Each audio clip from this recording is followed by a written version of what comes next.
welcome back to the Lifeside Podcast. My name is Shola. I'm your host. Today's episode is a comprehensive guide on all things law of attraction and manifesting. A few of you had asked to expand on this topic and share mindset shifts on what it really means to be the co-creator of our life experience. And say no more, I'm super passionate about it. I've been manifesting deliberately for 15 plus years, and I have so many stories. I wholeheartedly stand by the law of attraction, and the stories will be for another episode, but my intention is to demystify the law of attraction and its principles, so much so that it becomes second nature for you and that you can apply it to your everyday experiences. There's really no on and off switch when it comes to manifesting. It's not like we can pick and choose. We're either consciously or unconsciously manifesting at all times. I'm going to share several strategies on how to effectively manifest. We'll cover common mistakes and how we can avoid them. Before we do all of that, we're going to jump into the science of it and how quantum physics explains the law of attraction and energy and how all of it works from a scientific perspective and the history of it. And the fact that it's been woven into our society and lives for thousands of years. It's not new age stuff. Then we'll wrap up with an analogy to bring all the concepts and strategies together and make it super crystal clear and easy to remember so that you can apply it to your daily life. Something you hear all the time is just manifest it. And it's like, okay, I would if I could. Like, how? And it sounds like a lot of woo-woo, new age spiritual jargon, but whether or not we believe in manifesting, we're always manifesting all the time. And we may not even know about it. So that's why I'm a big proponent of being a conscious manifester and choosing to take the reign and be intentional about what we bring into our lives and what we're manifesting instead of allowing it to happen unconsciously. Let's start with what law of attraction and manifestation means in super simple terms. In a nutshell, manifestation is the belief that you can bring tangible experiences into your life through your intentions, thoughts, and beliefs. We'll talk about the how in this episode. Law of attraction is the idea that positive or negative thoughts bring positive or negative experiences. Like attracts like. So if you focus on positive, you'll attract positive. If we focus on the negative, or if we have a critical mindset, we'll attract negative situations or more to criticize. Really, all of it emphasizing the power of our thoughts, beliefs, and most importantly, our feelings as our vibration in relation to everything and shaping our life experiences. To explain these concepts scientifically, we're going to refer to quantum physics, which is the study of the teeniest particles and building blocks of our universe. And what quantum physics has proven and has shown us for sure is that our body is made up of cells, which we know are made up of molecules, which are made up of atoms, which are made up of subatomic particles that contain a nucleus, and it's surrounded by electrons, which are waves and concentrations of energy. So everything from our bodies to trees, plants, you name it, are fundamentally made of the same thing, energy. We are constructed from energy, simply put. I wanted to share this because there is a misconception that manifestation is a lot of woo-woo, new age, spiritual jargon. But really, it roots back to just the science of how things are made up in the universe.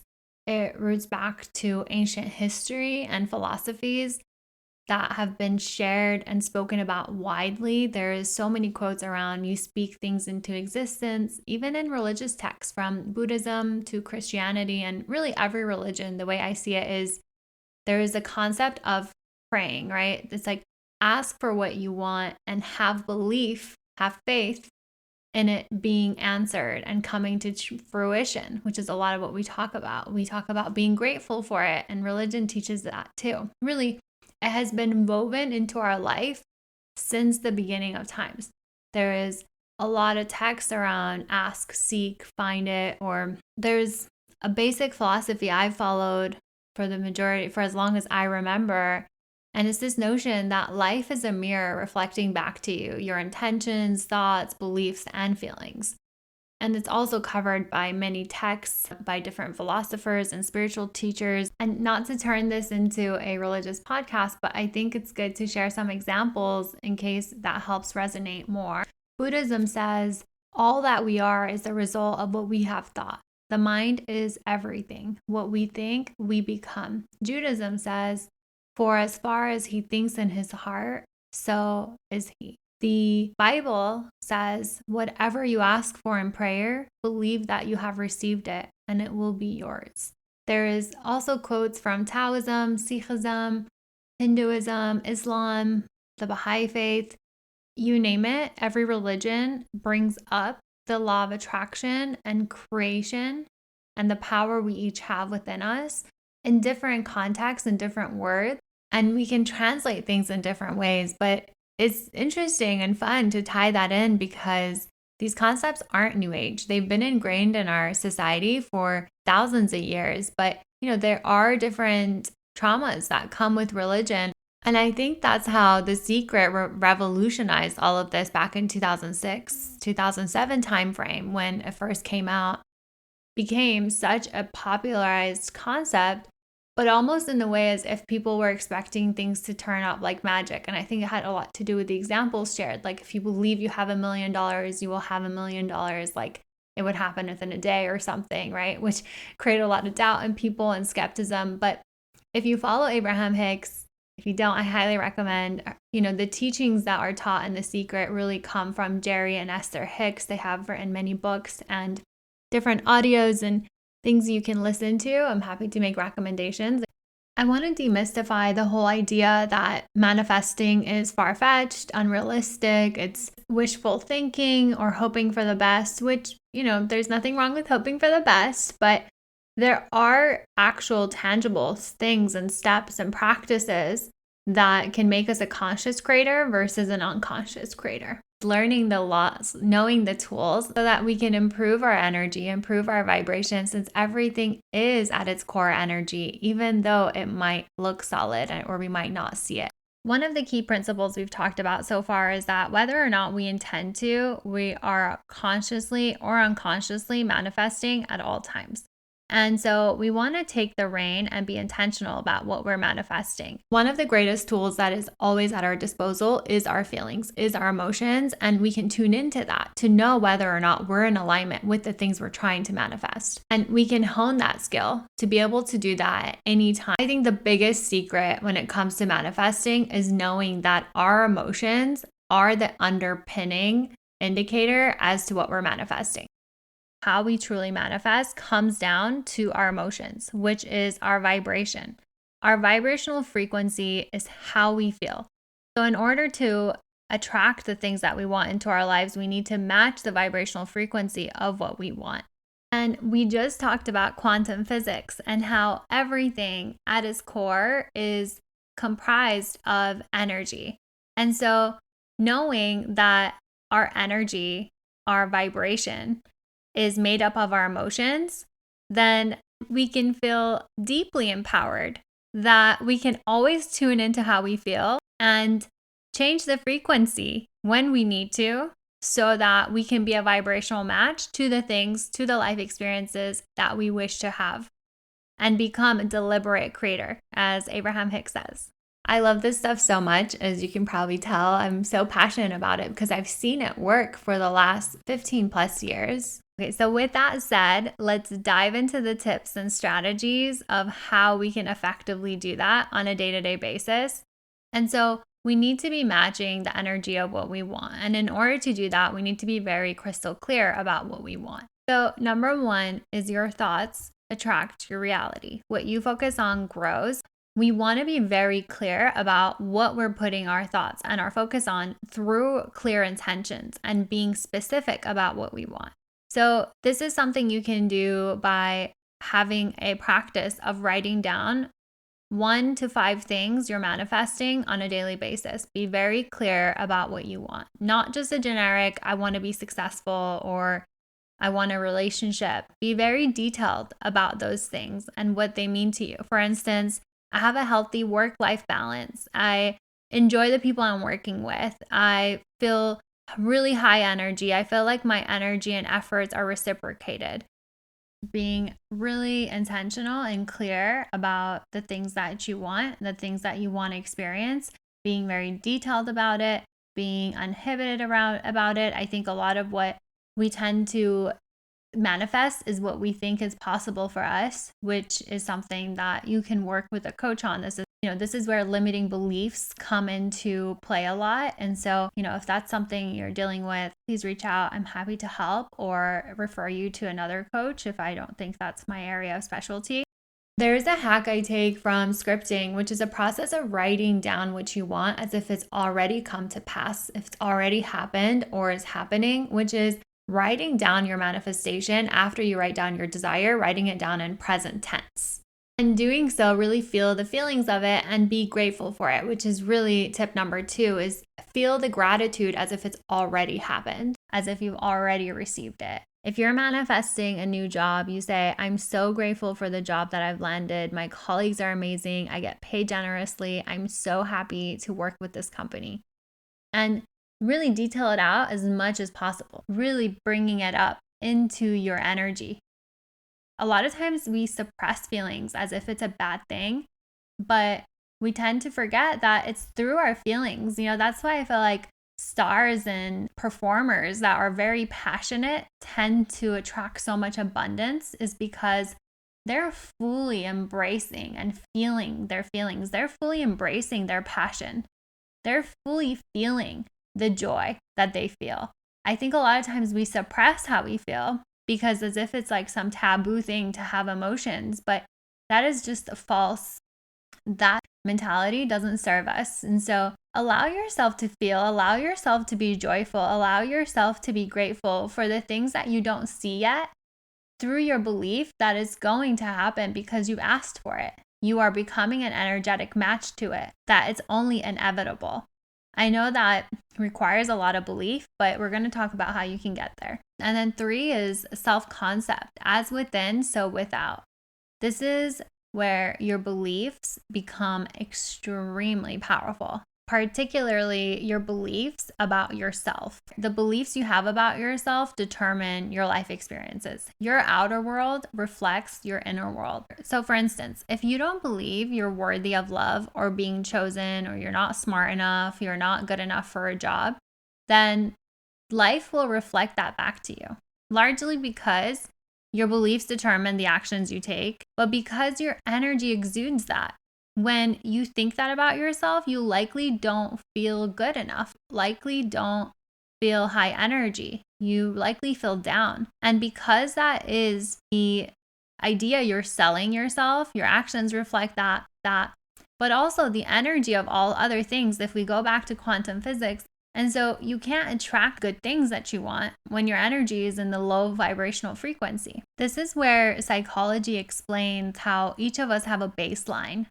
And our baseline feelings, our baseline emotions are what we naturally tend to find ourselves at. Like wake up. It's the feelings we wake up with first thing in the morning. It's our thermostat. As Gay Hendrick puts it in his book, The Big Leap, we all have an upper limit. But really, our self-concept is deeply tied and attached to how we feel about ourselves and our level of worth and what we think we are deserving of. A lot of times you think you think that, oh yeah, of course I'm deserving. But when we dig in, a lot of times most people don't feel like they're good enough, which is obviously false. Once you believe you are worthy and completely deserving of love and success, which you are, a big shift happens in your life because you start to feel better on a frequent basis. I do want to say that isn't extremely natural. Most people have a natural predisposition to not feel good about themselves. Most people have a predisposition. I don't want to be generalizing too much, but a lot of people tend to have a predisposition of feeling either not good enough, not worthy enough, anxious, of feeling sad. This is why our society is where it is a lot of times. Most people are numbing their feelings that they've either not felt, or it's taboo, or it's too burdensome, it's too heavy, it feels too much, as if it's not going to ever stop. That's just a hurtful lie that we hold on to because our emotions are temporary. And really, not until recently has it been more common to see a therapist and to do inner work or to work with a coach. Until recently, it's been really shamed upon. Our self-concept becomes really a huge key player because, for one, if you don't believe you're worthy of love, if you don't believe that you're worthy of the job that you want, then you're likely feeling down on yourself, whether or not you show it to the external world. You will see it as evidence in the external world and what it's reflecting back to you. And so that's when we know sometimes it's like, tune into how you feel as your indicator, as your signal on what you need to work on. And so really our worth needs to be intertwined with our identity in order to continuously feel good. How we feel really plays a part in how we show up for things, and they determine the actions we take.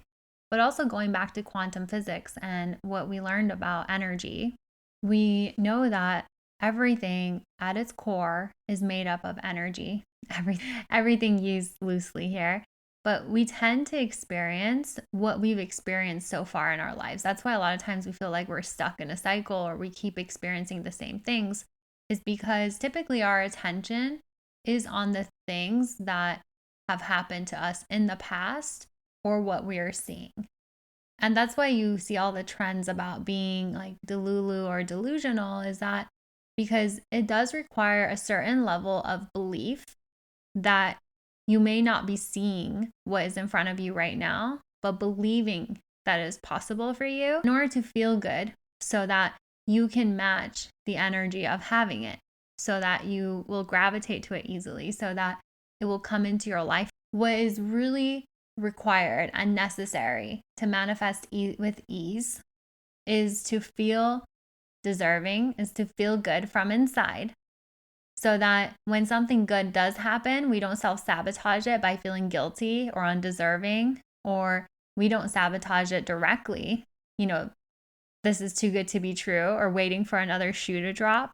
Through our self-concept, we build an identity that matches what we're trying to live and what we're trying to breathe, what we're trying to experience on a daily basis. Our self-concept creates the basis for what you want to experience. There is a level of self-belief and confidence that brings with it certainty, and that energy makes you a match for it. It's fitting to talk about the energy of lack and the energy of scarcity, as a common mistake that tends to block us is getting stuck in the wanting stage. By all means, we want to put our desires out there. We want to make it very clear about what we want to experience, whether it's a trip, a relationship, a job. We want to avoid being stuck in the wanting stage by then embodying and having belief that, okay, since I planted the seed, so it is. It's going to happen, and getting into that belief mode, in the mode of receiving. This energy of having what you want that makes you a great match for it. Realistically, if you consider all the times that you wanted something, like for instance, a person that, has wanted to get married for a long time, once they get married, they're not going to continue to want to get married. They're already there. So it's like about embodying the feelings that you want, the feelings that come with already having. There's this level of belief, of certainty that comes with it. It's saying, okay, I've planted a seed. I've put my desire out there. I've asked for what I want. I know it's going to happen for me. And letting it go with certainty, with faith, which exudes an energy of confidence, of trust, of surrender, of love. It's not a fear of doubt, of uncertainty, of questioning, and continuing to want, continuing to persistently ask for something as if you don't have it. That level of faith and belief that you instill by believing that you already have something because you've asked for it allows you to go with your day. It's of surrender. It's of letting go and allowing. Whereas in the energy of wanting, you're telling the universe, I don't believe it. I don't believe that it's already done. I don't believe that it's already on its way. I will only believe it when I see it. And that is one of the biggest mistakes. What we're attracting in that case is more experiences that prove we don't have what we want. because that's the energy we're in. We don't believe it. That's the tricky part with all of this, is that we attract what we believe to be true, and we won't receive it until we believe it. This goes back to the analogy I'm going to share at the end. It's like when you're tuning into the radio station, the music is already playing. You're just tuning in. And so that's the level of faith we need to have with our manifestation, that it already exists for us, it's happening for us, and we're just aligning ourselves to the energy of receiving it, to the energy of seeing it in our life experience and having it through our alignment with it. So everything that we covered today is really about the art of aligning with those things and how we get into the mindset, the practices that we instill so that we keep our energy high vibe and in alignment with all the things that we want to be experiencing. Because it really all has to do with feeling good. There is a big chance that everything that you've been able to manifest before, whether you did it intentionally or not, there was something that you really wanted and it came to fruition. It usually happens when we least expect it. And it's when we least expect it because we're in this flow state of enjoying life or doing things that keep us occupied in the process of living, right? And so in the process of your day-to-day life, it's whenever we are either really happy on our own or when we least expect it. Okay, so how do we get into this energy of certainty, of confidence, of believing? This is where we get really brave and address those limiting beliefs and negative thoughts heads on. Because even a sliver of doubt, even a sliver of disbelief can make a difference. It's really important to make sure that we do the inner work to really remove the negativity or the blockages that are maybe standing in the way of you attracting the things that are meant for you. Things could be waiting to come into your life, but you could be delaying them because you aren't leveling into that energy that is required in order for you to receive those things. A quick hack to change this is to get clear about your negative thoughts. Write down the negative thoughts that you're having, face them heads on, and think about the exact opposite of that thought. What would it be? Write that down. Most of our beliefs are stemming from our thoughts. So that's why we tackle our thoughts first. What evidence do I have that supports this belief? What evidence contradicts it? Have there been times when this belief was or wasn't true? I think it's just really important to dig in because a lot of the negative thoughts that we have about the things we want are assumptions. Once we do a bit of a reality check on whether or not the beliefs are facts or assumptions, then we can really get into an objective place on entertaining an alternative perspective. What would you tell a close friend or someone you loved that was, saying those same things? What advice would you give to a small child that wanted this thing? I think it's just really important to be fair with ourselves. A lot of times we don't give ourselves the same benefit of doubt that we do others. And just because something didn't work out in the past doesn't mean it wasn't meant for you. Maybe it was just everything else wasn't aligning. And this is where working with a coach becomes really beneficial because you can really dig deep and get to the root cause. Really, you do yourself a big favor by reframing this belief into something more positive, into the exact opposite, which is typically more empowering. This leads us to the next point, which is write positive affirmations, affirming your manifestation and reframing those negative beliefs and thoughts, and repeat them daily, ideally morning and night, twice a day at least. And so what positive affirmations do is they prime your energy for receiving by instilling belief, because belief is a huge part of our ability to manifest. We've heard it in every tip so far, and you hear it in every ancient writing to scripture. Our beliefs shape our reality. And so what affirmations do is when they're repeated, they create this absolute certainty around your belief. It is highly recommended to listen to affirmations when you're sleeping because your brain is in a theta state, which is in a state of receiving, is more malleable. Affirmations make what you want to experience when you say it, they make it more real in your life experience because it almost jolts your energy to speak things, evidencing that it's possible. So write down your manifestations form of an affirmation on a sticky note as a reminder on your phone and repeat it morning and night is a massive game changer. Honestly, I speak from firsthand experience. There are certain things that felt uncomfortable for me, able to shift through repeating affirmations. Think of them as watering the seeds that you planted, because whether we like it or not, we have an inner dialogue. And so through affirmations, we make that inner dialogue intentional and positive. So use your inner dialogue to serve you by writing affirmations, by speaking affirmations that support you getting your manifestation. I think affirmations also create a vital role in showing us which of our beliefs are contradicting, where our desires and our thoughts don't match up to one another. We don't recognize that we might think we desire one thing, but our beliefs and the thoughts that we have contradict it completely. Like, for instance, a lot of times I want a certain job. Oh, I want to be a singer. Like, oh, I want to be on Broadway, but I could never be on Broadway. This constant chatter around, oh, I would love that, but that'll never happen for me. It could even be like a certain amount of wealth, right? It's like, oh, that house, I could never have that.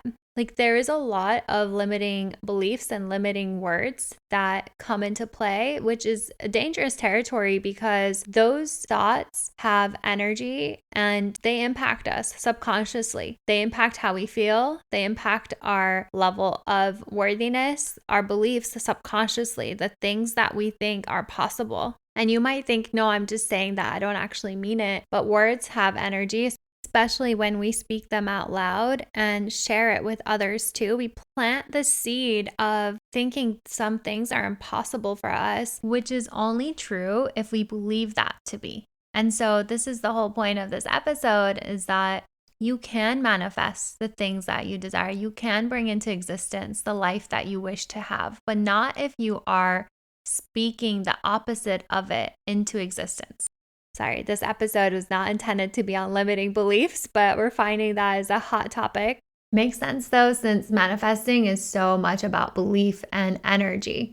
And we all have negative thoughts, and it's recognizing that it's normal, but that we have tools to do the shadow work, to bring it up and to face them heads on so that they don't stand in our way, so that they don't hinder our journey, create a lot of detours for us.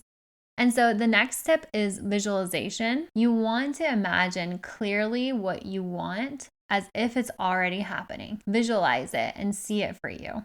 So if you want a raise, then visualize how you'll feel once you're told you got your raise, and think about all of the things that you will do once you have the raise. Doing this not only instills belief, but it gets you to match the feelings that you'll have once future you gets the things that you want. Matching your energy to the things that are waiting to come into your life, and see it for you as much as you can, as clearly as you can. And through practice, this gets easier. I think for some people, writing is easier. So this process of scripting, where you write down, like you think about, let's say you want to manifest a vacation for next summer. So then you sit down and you start writing all the details. You start writing, in Italy with X person, we're doing this today, we're going to this place. You get very specific and you explain all the things that you're doing, how it feels for you. And it's just a really fun way to shift your energy,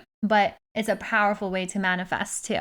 Dates are really sticky and tricky with manifesting, but I have some stories, even getting dates The reason why time is so tricky is that it's more about the sequence of events and the energy of things and being ready versus a time on the calendar, especially since time is an illusion from a spiritual perspective. So you can see how all of this ties in from a spirituality point of view. If we see ourselves as spiritual beings in a human body, a lot of what takes us to the next level of experiencing life to its fullest potential is doing the inner work so that we can feel really, really good and align with our highest timeline. The next step is inspired action. Once you do all of these things, all of these practices of visualization, of scripting, of saying affirmations, you're going to get ideas to take action. Ideas are going to come to you. You're going to be like, oh, go check out X and follow that. Like, once you get nudges, once you get inspired action,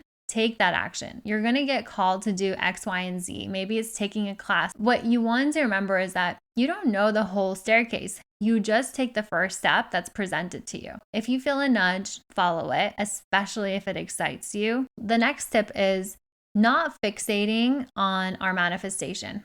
There is this art of holding on and letting go at the same time. And what I mean by that is we have to surrender and release, because that is the energy of trust. Because we know that when we surrender our manifestation, when we let go, we're not letting go because we're saying, oh, I know it's not possible for me. We're letting go by saying, I trust that it's already done. I trust that it's happening for me. I trust that the timing of it is also going to be perfect and it's going to be just right. And that's why I let go. Think of it like a gardener. If they plant a seed, and instead of watering it and just trusting that the seed is going to bloom when it's time, when it's the right season, instead the gardener would start to overwater it because it wants the seed to bloom faster.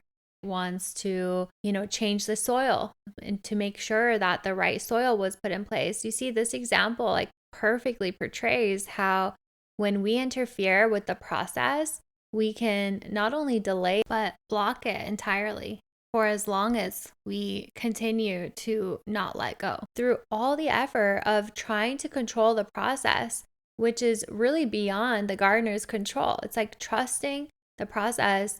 It is of less anxiety, of less overthinking, of less obsession, of less efforting. That's the level of trust and belief we need to have in the process, that what we want is happening for us. And when we continue to feel like we're getting rejected from a certain direction over and over again, we can see it as redirection, as rerouting for something better. It is, things always tend to work for our highest good, even if it might be really hard to see at the time. It will make sense eventually. And here's the thing, the law of attraction and manifestation doesn't suggest that we put our lives on pause or that we sit around and wait around. The law of attraction says, choose what you want, be very clear, be very specific, take action, trust in the process, trust in the timing, trust that because you believe in it, it will be, because you envision it, it can be, because you planted a seed, it's meant for you. It's going to happen for you. Trust that your actions will yield results. And if it doesn't, there will be something better. But trust in the law of the universe and have fun. Be grateful. Be enjoying the things that are there for you. Similarly, like the gardener plants the seed, the gardener's still going on with their lives, right? They're still going out grocery shopping, they're still having dinners, they're still going to work, they're doing other things. They're not just fixating on that one seed. It's just the one of many things. We're all multifaceted. We all have many things in our lives. Otherwise, what happens is we might keep efforting. We will put roadblocks. We will be in non-belief, which is in a state of control and trying to make things happen a certain way. Whereas we don't know the how. The how is so beyond our control. Whenever you think back of other things that have worked out for you, the sequence of events, the people and places, and where everyone had to be, it's just mind-blowing. It's really impossible to have predicted how it all went down. It's beyond our control, but it's fear that puts us in a place of doubt, of not believing, of uncertainty. Puts us in this scramble of controlling things, which actually just gets in our way and delays things more. So the best way to trust the process is to actually get in the process. Focus on the doing, focus on the things you enjoy in your daily life. Do things that maybe bring you excitement, get out of your mind and into your body. Do meditations. You choose what you want to do to shift your focus. But the key is that you are having fun, that you're enjoying, because that's when you're in high energy. That's why it's so important that, of course, there are times where we have to do certain things that we don't enjoy as much, but it's like, how can I make this fun? How can I make this enjoyable for me? Because when you are in that high vibe, feel good energy, and you're trusting the process, you're letting go, the things that you want will gravitate to you even faster. And of course, the gratitude rampage never fails. That's the next step. Get out of the waiting period, the holding pattern where we feel stuck because we're on standby mode. Because when we're in waiting energy, we're reiterating that we don't have it. And that's the energy that repels it. Instead, we want to be doing other things. We're not waiting around. We're not sitting around. We're living our lives. Especially think about doing things that bring you joy, happiness, and excitement that make you feel good. A lot of times we hear people sharing that they got what they wanted when they were least expecting it. They're busy with other things in their life, or other things are going well, or they're happy doing other things. And they're just like, that wasn't my focus at all. Whereas when someone is focused on finding a relationship, they're exuding the energy of not having it. And so they keep being mismatched with people who are not the right fit. Similarly, when we're not looking is when it tends to come in. It's coming in because, you're energetically in this space where you're ready for it. You're not obsessing over it, or you're not gripping too tight where you're repelling it. A big mindset shift and secret to manifesting easily and more quickly is to exude this energy that you already have this thing that you want with the confidence. It really is the power of embodiment, of identity, of self-concept, of visualizing, of taking action, of being grateful, of trusting, of believing, of walking the talk. Okay, so diving into trusting the process. Okay, so we already touched on timing, but I'll add that from a quantum physics perspective. There's a belief that there are multiple timelines happening all at once, multiple realities, and that we can leap into different timelines through energy work. There's a ton of quantum leap meditations on YouTube. I highly recommend checking them out. They're quite fun to do. But again, it takes us to this idea that it's more about energy. It's more about being ready. It's more about alignment with what we want. So with that, we have to trust. We have to have a little faith because we don't see everything. We can only see what is right in front of us, or our perception. We don't have the full picture. We know that for sure. Things always make more sense when we look back. I love this quote that says, "The unknown is where the love is. The unknown is where the magic is," and is so reassuring. It's so beautiful because I understand the feeling of having anxiety about the unknown. To let go with full faith that I know things will work out for me because they always have is a really powerful place to be, and a powerful place to function and live life. Trusting things to a higher wisdom, to a higher knowing, to a higher power, because things have always worked out. When you think about it, even the hardest parts of our lives have passed, and I'm sure there will be more, but they will also pass. And that knowing that impermanence of things is really comforting, and it helps to relinquish control. It feels much easier to function through life with a level of peace, of trust. And what I mean is that it's comforting to know that everything is always evolving, that, we get to experience more joy. We get to experience more fun, that the best days of our lives haven't happened yet. Like, I think that's a famous Disney quote, but also there is comfort in allowing the wisdom of the universe, a wisdom of a higher power, to help us to know that we're not alone in living this life, the profound backbone that we can each lean on. One of my favorite affirmations for manifesting is, "This or something better is manifesting for me right now." And that level of trust and faith and enthusiasm about the possibilities of the fact that life is so limitless, it can turn out so much more beautiful than you and I can imagine or think of. And by all means, imagine big and think big. But I think it's just really freeing and liberating to know that things can turn out better, and that we don't know everything and we don't have to. Also enjoy this period of our lives, because in 1 year, in 3 years, in 10 years, you'll look back and you'll realize that you miss this time. You miss the time you have right now, whether it's you're single, you're dating. Enjoy it. Enjoy it to the fullest. Maybe you're in between jobs. Enjoy the time you have off. I mean, of course, work for what you're working towards, right? But make the most of where you are now, because we'll never get it back. Time now is unrepeatable. Actually, a Japanese proverb that says "ichigo ichie," which means each moment one by one is unrepeatable. It's once in a lifetime, and to really cherish the here and now moment. Also, why acceptance is so intertwined with all of this. We find joy through acceptance and being okay with things as they are. Abraham Hicks says, you gotta love what you see, and then what you see will change, which is so profound. It's not saying that we should be settling for less, but we're in a state of non resistance and being content and okay with what is. Where I am is where I am, and it's enough. It's this level of neutrality that is also a state of allowing, of non resistance. It's of trust. We've touched on the law of assumption through the concepts we've talked about so far, which is really the idea that once you make an intention of something that you want to experience or you want to manifest, it's embodying the belief that it's already done. It's acting as if. And so our actions and our behavior have that level of confidence. You take action with full confidence that what you're working towards is already done, that is already happening for you.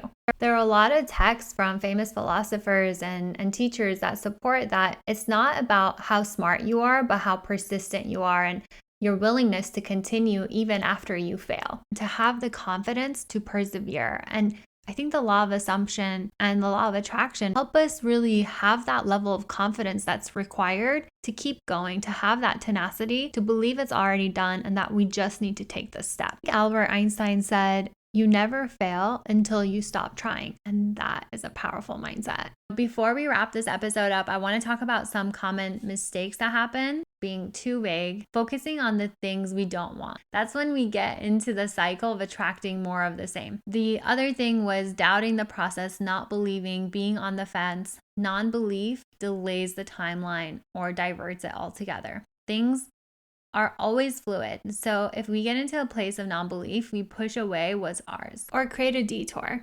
I imagine you're probably like, let me guess why, because I'm not matching the energetic frequency of it when I'm in fear and doubt and anxiety. And I will give you an A++.